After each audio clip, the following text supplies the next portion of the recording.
മക്കളെ എല്ലാവർക്കും നമസ്കാരം. Welcome to super notes. ഇന്നലെ ഈ കാണുന്ന നോട്ടീസ് നിങ്ങൾ എല്ലാവരും കണ്ടു കാണും. അതായത് ഇതിനകത്ത് പറയുന്നത് ഇങ്ങനെയാണ്: ALPയുടെ വേക്കൻസി അവർ എന്ത് ചെയ്തിട്ടുണ്ട്, അസസ് ചെയ്തിട്ടുണ്ട്. മൊത്തം എത്ര വേക്കൻസിയാണ് ആകെ ഉള്ളത്, അത് കഴിഞ്ഞ് പുതിയ നോട്ടിഫിക്കേഷൻ എന്നാണ് വരുന്നത്, അതിന്റെ ഡീറ്റെയിൽസ് ഒക്കെ ഫുള്ള് റെയിൽവേ എന്ത് ചെയ്യുന്നുണ്ട് ഇതിനകത്ത് പറയുന്നുണ്ട്. ഇത് മാത്രമല്ല, ഇതിന് മുമ്പ് വന്ന നോട്ടീസിനോട് ചേർത്ത് എന്ത് ചെയ്യുന്നുണ്ട് അത് പറയുന്നുണ്ട്.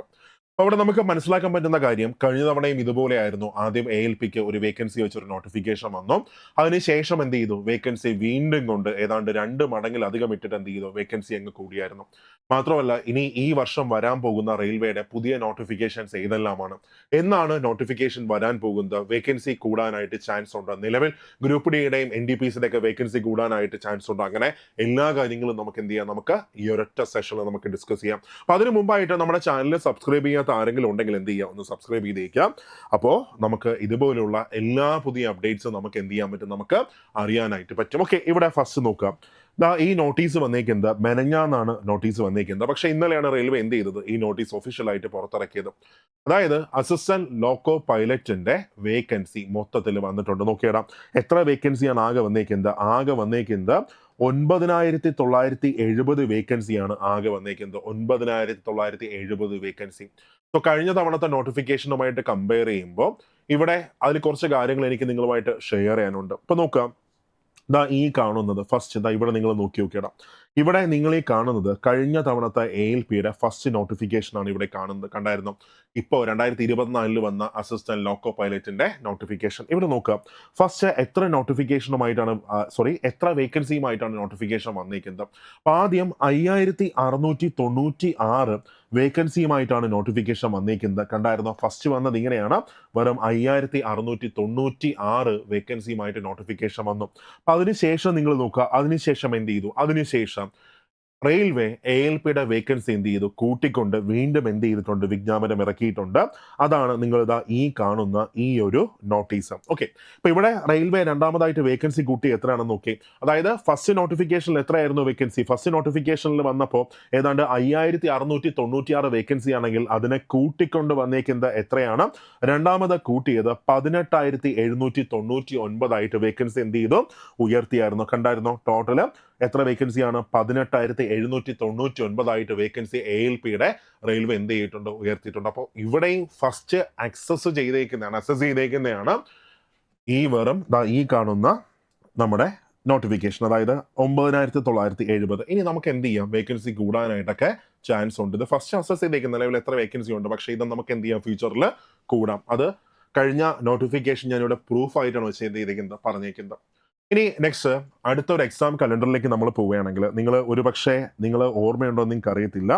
ഇവിടെ നോക്കി, 2025 എക്സാം കലണ്ടർ റെയിൽവേ നേരത്തെ പുറത്ത് വിട്ടിട്ടുണ്ടായിരുന്നു. അതായത് 10/10/2024 റെയിൽവേ 2025 വരാൻ പോകുന്ന റെയിൽവേയുടെ പരീക്ഷകൾ ഏതൊക്കെയാണ്, അപ്പോൾ അതിൻ്റെ ഡീറ്റെയിൽസ് എന്ത് ചെയ്തിട്ടുണ്ട്, ഓൾറെഡി വിട്ടിട്ടുണ്ട്. അപ്പോൾ ഇവിടെ നോക്കുക, ഇവിടെ പറയുന്നത് ഇങ്ങനെയാണ്, ഫസ്റ്റ് ജനുവരി മാർച്ച് മാസത്തിലാണ് ആദ്യ നോട്ടിഫിക്കേഷൻ വരാൻ പോകുന്നത്. ജനുവരി മാർച്ച് മാസം, ഇപ്പോൾ മാർച്ച് മാസമാണ്.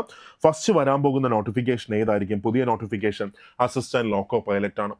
അപ്പോൾ റെയിൽവേ തന്നെ നേരത്തെ പറഞ്ഞിട്ടുണ്ട്, ആദ്യം വരാൻ പോകുന്ന നോട്ടിഫിക്കേഷൻ ഏതാണ്, ALPയുടെ നോട്ടിഫിക്കേഷനാണ് ഫസ്റ്റ് വരാൻ പോകുന്നത്.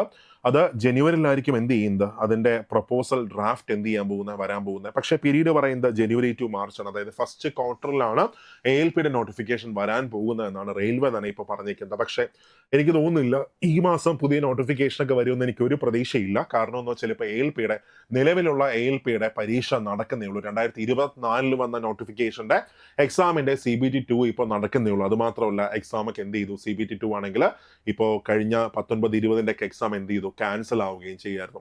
അപ്പോൾ സ്വാഭാവികമായിട്ടും ഈ മാസം നമുക്ക് എന്ത് ചെയ്യാൻ പറ്റത്തില്ല, നോട്ടിഫിക്കേഷൻ പ്രതീക്ഷിക്കാൻ പറ്റത്തില്ല. റെയിൽവേ മാർച്ചിനകത്ത് നോട്ടിഫിക്കേഷൻ വരുമെന്ന് പറയുന്നെങ്കിലും മാർച്ചിൽ വരാൻ ചാൻസ് ഇല്ല.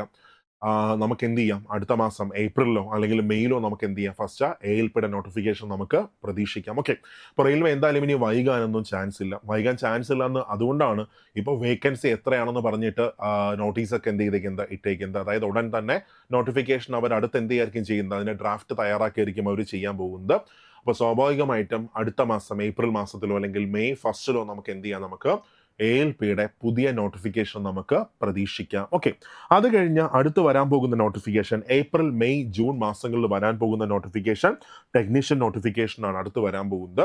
അതിനുശേഷം നാലാമത്തെ ക്വാർട്ടറിലാണ്, അതായത് ജൂലൈ മുതൽ സെപ്റ്റംബർ വരെയുള്ള മാസങ്ങളിലാണ് ബാക്കിയുള്ള പ്രധാനപ്പെട്ട നോട്ടിഫിക്കേഷൻ വരാൻ പോകുന്നത്. ഏതൊക്കെയാണ്? ഒന്ന്, NTPCയുടെ ഗ്രാജുവേറ്റ് ലെവല്, NTPCയുടെ അണ്ടർ ഗ്രാജുവേറ്റ് ലെവലും, NTPCയുടെ ഗ്രാജുവേറ്റ് ലെവല്, NTPCയുടെ അണ്ടർ ഗ്രാജുവേറ്റ് ലെവൽ നോട്ടിഫിക്കേഷൻ ഒക്കെ വരാൻ പോകുന്നത് ജൂലൈ സെപ്റ്റംബർ മാസങ്ങളിലാണ് എന്ത് ചെയ്യാൻ പോകുന്നത്? അണ്ടർ ഗ്രാജുവേറ്റ് നോട്ടിഫിക്കേഷൻ ഒക്കെ വരാൻ പോകുന്നത്. അവസാനമായിട്ട് ലെവൽ 1 നോട്ടിഫിക്കേഷൻ വരാൻ പോകുന്നത്, ഗ്രൂപ്പ് ഡിയുടെ നോട്ടിഫിക്കേഷൻ വരാൻ പോകുന്നത് ഒക്ടോബർ, നവംബർ, ഡിസംബർ മാസങ്ങളിലാണ് ഗ്രൂപ്പ് ഡിയുടെ നോട്ടിഫിക്കേഷൻ എന്ത് ചെയ്യാൻ പോകുന്നത്? 2025 വരാൻ പോകുന്നത്. അപ്പോൾ റെയിൽവേ മിനിസ്റ്റർ തന്നെ പറഞ്ഞിട്ടുണ്ട് എല്ലാ വർഷവും ഇനി അങ്ങോട്ട് റെയിൽവേയുടെ നോട്ടിഫിക്കേഷൻ വന്നുകൊണ്ടിരിക്കും. അപ്പോൾ നിങ്ങളുടെ പ്രിപ്പറേഷൻ എന്ത് ചെയ്യുക? അതേപോലെ അങ്ങ് കൊണ്ടുപോവുക. റെയിൽവേ എക്സാമിന്റെ പ്രത്യേകത എന്ന് പറഞ്ഞാൽ നമ്മൾ സ്റ്റാർട്ടിങ്ങിൽ തന്നെ കയറുമ്പോൾ നമുക്കിപ്പോൾ 8th പേ കമ്മീഷൻ വരാൻ പോവുകയാണ്. ഇപ്പോൾ 2026 8th പേ കമ്മീഷൻ വരുമ്പോൾ നമ്മുടെ ബേസിക് പേ മാത്രം തന്നെ ഏതാണ്ട് 30,000+ ആയിട്ട് മാറും. അതിനുശേഷം DA, TA, HRA എല്ലാം കൂടെ ചേർത്ത് നമുക്ക് ഒരു ഗ്രൂപ്പ് ഡി ആയിട്ട് കയറുമ്പോൾ തന്നെ നമുക്ക് സാലറി ഒരു 45 ആ റേഞ്ചൊക്കെ നമുക്ക് എന്ത് ചെയ്യാം? 40+ മിനിമം നമുക്ക് എന്ത് ചെയ്യാം? നമുക്ക് സാലറി നമ്മുടെ കയ്യിൽ കിട്ടിയിരിക്കും. ഓക്കെ, അപ്പോൾ ഇവിടെ ഈ വർഷം ഇത്രയും നോട്ടിഫിക്കേഷൻസ് ആണ് എന്ത് ചെയ്യാൻ പോകുന്നത്? വരാൻ പോകുന്നത്. അതിന്റെ ഫസ്റ്റ് സ്റ്റെപ്പ് റെയിൽവേ ഇപ്പോൾ പുറത്ത് വിട്ടിട്ടുണ്ട്. അപ്പോൾ ഇന്നലെ ഈ ഒരു നോട്ടിഫിക്കേഷൻ വന്നപ്പോൾ, അല്ലെങ്കിൽ ഈ ഒരു നോട്ടീസ് വന്നപ്പോൾ, ALPയുടെ പുതിയ വേക്കൻസി വരുന്നു, ആ വേക്കൻസി അസസ് ചെയ്തിട്ടുണ്ട്, അങ്ങനെ പറഞ്ഞൊരു നോട്ടീസ് വന്നപ്പോൾ ആരും ഈ ഒരു കാര്യം പറയുന്നില്ല. റെയിൽവേ എന്ത് ചെയ്യുന്നുണ്ട്? പുതിയ നോട്ടിഫിക്കേഷൻസ്, ഈ വർഷം വരാൻ പോകുന്ന നോട്ടിഫിക്കേഷൻസ്, അതിന്റെ എല്ലാ തയ്യാറെടുപ്പും നടത്തിക്കൊണ്ടിരിക്കുകയാണ്. അപ്പൊ അതിന്റെ ഫലമായിട്ടാണ് എന്ത് വന്നത്? ഇപ്പോൾ ഫസ്റ്റ് റെയിൽവേയുടെ 2025 വരാൻ പോകുന്ന നോട്ടിഫിക്കേഷൻ ഏതായിരിക്കും?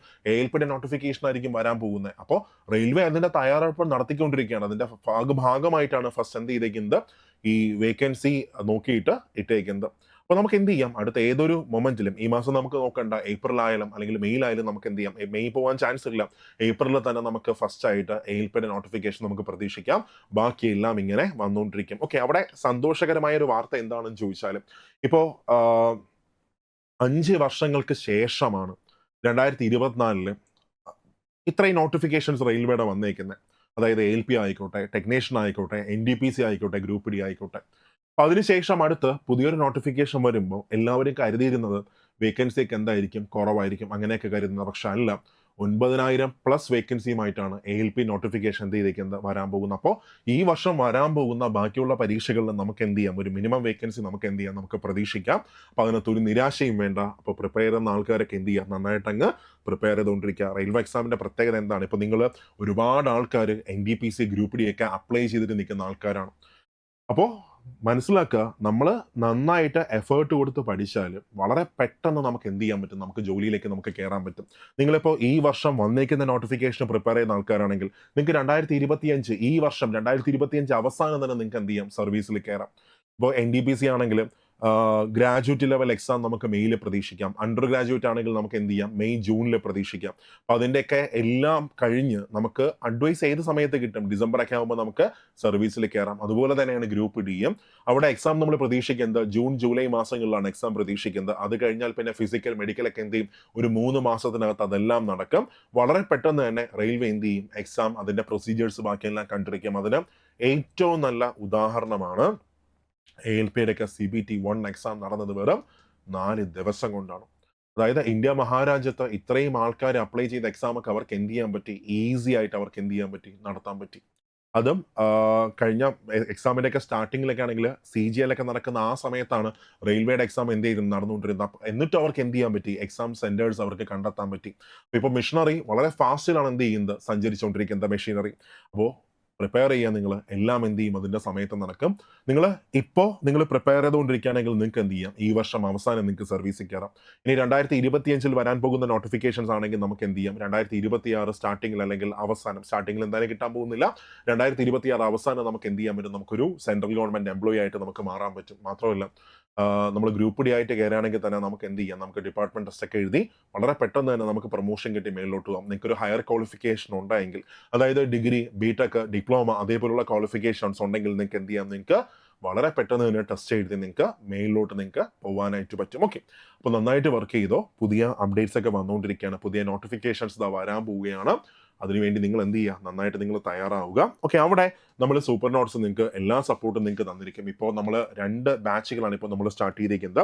ഒന്ന് NTPCയുടെ ക്രാഷ് ബാച്ചാണ് ഫസ്റ്റ്. അപ്പോൾ ഈ ക്രാഷ് ബാച്ചിനകത്ത് നമ്മൾ പ്രൊവൈഡ് ചെയ്യുന്ന എന്താണെന്ന് ചോദിച്ചാൽ മാത്സ് റീസണിങ് നമ്മൾ എന്ത് ചെയ്യുന്നു, മാത്സ് റീസണിങ് നമ്മൾ ഫുൾ ടോപ്പിക്കുകൾ നമ്മൾ കവർ ചെയ്യും. ദെൻ GK ആണെങ്കിലും ഇമ്പോർട്ടൻറ്റ് ടോപ്പിക്സ് മാത്രം നമ്മൾ എന്ത് ചെയ്യും, GK നമ്മൾ തരും. അത് കഴിഞ്ഞ് CBT 1 കഴിഞ്ഞ് നിങ്ങൾ CBT 2ലേക്ക് വരുമ്പോൾ അവിടെ നമ്മൾ ഫുൾ സിലബസ് നിങ്ങൾക്ക് തന്നിരിക്കും. ഓക്കെ, അപ്പോൾ നമുക്ക് അവിടെ എന്ത് ചെയ്യാം, ഫുൾ സിലബസ് നമുക്ക് കവർ ചെയ്യാം. മാത്രമല്ല ഇപ്പോൾ നമ്മൾ പുതിയൊരു ആശയം നമ്മൾ കൊണ്ടുവന്നേക്കുകയാണ്. GK ടോപ്പിക്സ് പഠിക്കാനായിട്ട് നമ്മൾ മൈക്രോ നോട്ട്സ് എന്നൊരു കോൺസെപ്റ്റ് നമ്മളിപ്പോൾ കൊണ്ടുവന്നേക്കാണ്. നമ്മുടെ എല്ലാ ബാച്ചുകളിലും ഒരു 10 ദിവസത്തിനകത്ത് എന്ത് ചെയ്യും, ആ മൈക്രോ നോട്ട്സ് മൊത്തം കിട്ടി തുടങ്ങും. അതായത് അതിനകത്ത് വരുന്നത് ഇങ്ങനെയാണ്, GK ടോപ്പിക്സിൽ ആവശ്യമുള്ളത് മാത്രം ഒരു പേജ് നമ്മൾ നോക്കുകയാണെങ്കിൽ ഇങ്ങനെ ഒരു സ്റ്റിക്കി നോട്ട്സ് ആയിട്ട് നമുക്ക് ആവശ്യമുള്ളത് മാത്രം വെച്ചുകൊണ്ട് നമുക്ക് എന്ത് ചെയ്യാം, നമുക്ക് മൈക്രോ നോട്ട്സ് നമ്മൾ പ്രിപ്പയർ ചെയ്ത് നിങ്ങൾക്ക് തരും. നിങ്ങളുടെ പ്രിപ്പറേഷൻ്റെ ഒരു പകുതി സപ്പോർട്ട് എന്ത് ചെയ്യാം, നമുക്ക് തരാൻ പറ്റും. ആ മെറ്റീരിയൽസ് വായിച്ചാലും ഒരുപാട് സമയം കളയാതെ നമുക്ക് എന്ത് ചെയ്യാം, GK മൊത്തം നമുക്ക് കവർ ചെയ്യാം. ഓക്കെ, നമ്മുടെ സൂപ്പർ നോട്ട്സിനെ സംബന്ധിച്ച് നമ്മുടെ അഭിമാനകരമായ ഫസ്റ്റ് പരീക്ഷയാണ് NTPC. കാര്യം നമ്മളെ സ്റ്റാർട്ട് ചെയ്തത് NTPC ബാച്ചിലാണ് നമ്മൾ സ്റ്റാർട്ട് ചെയ്തത്. നമ്മുടെ പിള്ളേരിൽ നിന്നെല്ലാം നമ്മൾ എന്ത് ചെയ്യുന്നുണ്ട്, നമ്മുടെ റിസൾട്ട് നമ്മൾ പ്രതീക്ഷിക്കുന്നുണ്ട്. നമ്മളെ കുട്ടികളൊക്കെ കട്ടക്കിരുന്ന് പഠിക്കുന്നുണ്ട് അതിന് വേണ്ടിയിട്ട്. ഓക്കെ, അത് കഴിഞ്ഞാൽ രണ്ടാമതായിട്ട് നമ്മുടെ ഗ്രൂപ്പ് ഡിയുടെ ബാച്ചാണ്. അപ്പോൾ NTPC ആയാലും ഗ്രൂപ്പ് ഡി ആയാലും നമ്മൾ ഇതിനകത്ത് ഒരുപാട് കാര്യങ്ങൾ മനസ്സിലാക്കിയിട്ടുണ്ട്. മീൻസ് ഇപ്പോൾ ഒരുപാട് പേര് ഇംഗ്ലീഷിലാണ് എന്ത് ചെയ്യുന്നത്, ക്ലാസ്സസ് കൊടുക്കുന്നത്. ഇംഗ്ലീഷിലെ ക്ലാസ്സസ് കൊടുക്കുന്നു, ഇംഗ്ലീഷിൽ നോട്ട്സ് കൊടുക്കുന്നു. അതിൻ്റെ ചിലപ്പോൾ ഗൂഗിൾ ട്രാൻസ്ലേറ്റർ ഇട്ട് ചിലപ്പോൾ എന്ത് ചെയ്യാം, മലയാളത്തിൽ നോട്ട് ഇങ്ങനെ കൊടുത്തേക്കാം. പക്ഷേ ഒരു കണ്ടന്റുമായിട്ട് യഥാർത്ഥത്തിൽ എന്ത് കാണത്തില്ല, ഒരു ബന്ധം കാണത്തില്ല അതിന്. അപ്പോൾ അവിടെ ഈ ഒരു പ്രോബ്ലം ഫിക്സ് ചെയ്യാനായിട്ട് നമ്മുടെ എല്ലാ ബാച്ചസിലും NTPC ആയിക്കോട്ടെ ഗ്രൂപ്പ് ഡി ആയിക്കോട്ടെ നമ്മൾ മലയാളത്തിലും ഇംഗ്ലീഷിലും നമ്മൾ എന്ത് ചെയ്യുന്നുണ്ട്, ക്ലാസ് പ്രൊവൈഡ് ചെയ്യുന്നുണ്ട്. നിങ്ങൾക്ക് വേണമെങ്കിൽ ഇംഗ്ലീഷ് ഫോളോ ചെയ്യാം, അല്ലെങ്കിൽ മലയാളം ഫോളോ ചെയ്യാം. രണ്ടും കൂടെ വേണമെങ്കിൽ അതും വലിയ ഫോളോ ചെയ്യാൻ കുഴപ്പമില്ല. രണ്ടിലും നോട്ട്സ് നിങ്ങൾക്ക് കിട്ടും. ഇംഗ്ലീഷും മലയാളത്തിലും നിങ്ങൾക്ക് നോട്ട്സ് കിട്ടും. അത് കഴിഞ്ഞാൽ ഇംഗ്ലീഷിലും മലയാളത്തിലും നിങ്ങൾക്ക് എന്ത് ചെയ്യാം, ക്വസ്റ്റ്യൻസ് പ്രാക്ടീസ് ചെയ്യാം. ഒരു വിഷയത്തിന് ഒരു ഫാക്കൽറ്റി മാത്രമേ നമ്മുടെ സൂപ്പർ നോട്ട്സിലുള്ളൂ. അതായത് GK ഫാക്കൽറ്റി വന്ന് എല്ലാ ക്ലാസ്സസും ഓടിയാണ് നടക്കത്തില്ല. അപ്പം ഞാൻ എന്തിനാണോ എനിക്ക് ഏറ്റവും നന്നായിട്ട് എൻ്റെ കണ്ടന്റ് ഡെലിവർ ചെയ്യാൻ പറ്റുന്നത് ആ വിഷയമാണ് ഞാൻ എന്ത് ചെയ്യുന്നത്, ഹാൻഡിൽ ചെയ്യുന്നത്. ഫോർ എക്സാമ്പിൾ എനിക്ക് നന്നായിട്ട് കണ്ടന്റ് ഡെലിവർ ചെയ്യാൻ പറ്റുന്ന ഏതാണ്, ജോഗ്രഫിയാണ്. അവിടെ എനിക്ക് ഉറപ്പിക്കാം എന്നെക്കാളും ചിലപ്പോൾ മറ്റൊരു അതങ്ങനെ നമ്മൾ പറയുന്നത് ശരി, എന്നെക്കാളും കഴിവുള്ള ഒരാളുണ്ടെങ്കിൽ അവർക്ക് ഉറക്കെ നന്നായിട്ട് ഡെലിവർ ചെയ്യാൻ പറ്റും. പക്ഷേ എൻ്റെ കഴിവിൻ്റെ മാക്സിമം ഞാൻ എന്ത് ചെയ്യും, ഞാൻ എൻ്റെ സ്റ്റുഡൻസിന് വേണ്ടി തന്നിരിക്കും. ഓക്കെ, അതുപോലെ നമ്മുടെ എല്ലാ ഫാക്കൽറ്റീസും അവരവരുടെ കോർ ഏരിയ ഏതാണോ സ്പെഷ്യലൈസ് ചെയ്തിരിക്കുന്നത് ആ ടോപ്പിക്കിൽ നിങ്ങൾക്ക് ഭംഗിയായിട്ട് നിങ്ങൾക്ക് കിട്ടിയിരിക്കും. ഒക്കെ ഒരു കഥ പോലെ എല്ലാം നമുക്ക് ഈ ചുരുങ്ങിയ സമയം കൊണ്ട് നമുക്ക് എന്ത് ചെയ്യാം, നമുക്ക് NTPCക്ക് നമുക്ക് മനസ്സിലാക്കാം.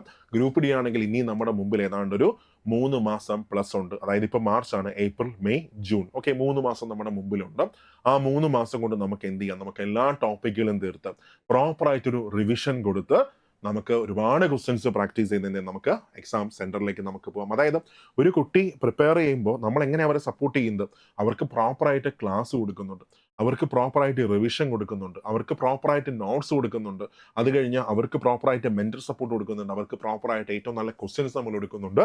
ഇതെല്ലാം വെച്ചുകൊണ്ട് നിങ്ങളുടെ ഒരു പകുതി സപ്പോർട്ടറായിട്ട് നമ്മളും കൂടെ നിന്ന് നിങ്ങളുടെ എഫേർട്ട് കുറച്ചുകൊണ്ട് നമുക്ക് എന്ത് ചെയ്യാം, നമുക്ക് ഈ എക്സാമിന് നമുക്ക് നേരിടാം. സോ നന്നായിട്ട് പ്രിപ്പയർ ചെയ്യുക. ഇനിയും അങ്ങോട്ട് ഈ വർഷം 2025 പുതിയ റെയിൽവേയുടെ നോട്ടിഫിക്കേഷൻസ് വരാൻ പോവുകയാണ്. ഇനിയിപ്പോൾ അപ്ലൈ ചെയ്ത ആൾക്കാർ ഇനി പുതിയ നോട്ടിഫിക്കേഷൻ വേണ്ടി കാത്തിരിക്കുന്നു വേണ്ട. നിങ്ങളൊക്കെ ഈ വർഷം അവസാനം സർവീസിൽ കയറേണ്ട ആൾക്കാരാണ്. അപ്പോൾ നിങ്ങൾ എന്ത് ചെയ്യുക, ഊർജിതമായിട്ട് നിങ്ങൾ പ്രിപ്പയർ ചെയ്യാം. നല്ലോണം നിങ്ങൾ എന്ത് ചെയ്യുക, നിങ്ങൾ പ്രിപ്പയർ ചെയ്യുക. ഒരു ടൈമർ നിങ്ങൾ മേടിക്കാം. ഒരു ടൈമർ എന്ന് വെച്ചാൽ ഫോണിലെ ടൈമർ അല്ല, പറ്റുകയാണെങ്കിൽ കാശ് കൊടുത്തൊരു ഒരു കുഞ്ഞ് ടൈമർ നിങ്ങൾ മേടിക്കുക, അല്ലെങ്കിൽ ഒരു അലാറം ക്ലോക്ക് നിങ്ങൾ മേടിക്കുക. അതിനകത്ത് ടൈമർ നിങ്ങൾ സെറ്റ് ചെയ്യാം.